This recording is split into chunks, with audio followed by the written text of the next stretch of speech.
Specially આપણે યુએસએથી customer આવ્યું છે, તો આપણે પહેલાં શોપિંગનો એક્સપિરિયન્સ પૂછતા પહેલાં એમનું નામ પૂછી લઈએ. તમારું નામ જ્યોત્સનાબેન. અને તમારું? અમૃતા. અને તમારું? રાજેન્દ્ર. તો આજે તમારું જે બી આપણો શોપિંગનો દુલાની સાથે એક્સપિરિયન્સ હતો કેવો રહ્યો, પ્લીઝ કોને બધા વ્યુઅર્સને? બહુ સારો એક્સપિરિયન્સ રહ્યો અને જે જોઈએ તે બધું જ બતાવ્યું એમણે. બરોબર છે. તમારું દીદી? બહુ સારું રહ્યું. ઘણા બધા પીસીસ બતાવ્યા છે. એમને બધા ઓપન કરીને બહુ સારો રિવ્યૂ આપ્યો છે, મતલબ સપોર્ટ સારો આપ્યો છે. બરોબર છે. તો તમે જે આ આટલો ટાઈમ થયો, તમે ઓબ્વિયસલી આટલું બધું મોટું શોપિંગ કર્યું છે, તો થોડો ટાઈમ વધારે થયો છે, સામે સેશન કંટાળી ગયા તમને બતાવતા, પ્લસ નવી વેરાયટી બતાવી? સારી બતાવી, સારી નવી વેરાયટી બતાવી. બરોબર છે. સાહેબ તમે જોડે આવ્યા તો તમારું કેમ કંટાળો થયો કે પછી બરોબર મજા આવી તમને? મજા આવી.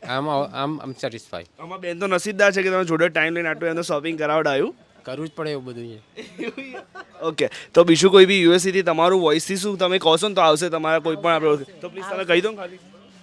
અહીંયા સારી વસ્તુ મળે છે, જે કોઈને જોઈએ તે અહીંયા આવજો, સારી વસ્તુ છે. પ્લીઝ દીદી તમે બી કહી દો ખાલી. Sure, come to here and shop. અને સાહેબ તમે બી કહી દો ખાલી. સો ફાર એવરીથિંગ જે લોકોએ બતાવ્યું, જે આપણે ટીવીમાં જોઈએ છે એની એડવર્ટાઇઝ, એના કરતાં બી વિશેષ સારી રીતે લોકોએ બધું બતાવ્યું અને કોઈ પણ જાતના કંટાળાજનક વર્ગ. Right. Thank you so much આટલો જોરદાર રિવ્યુ આપવા માટે.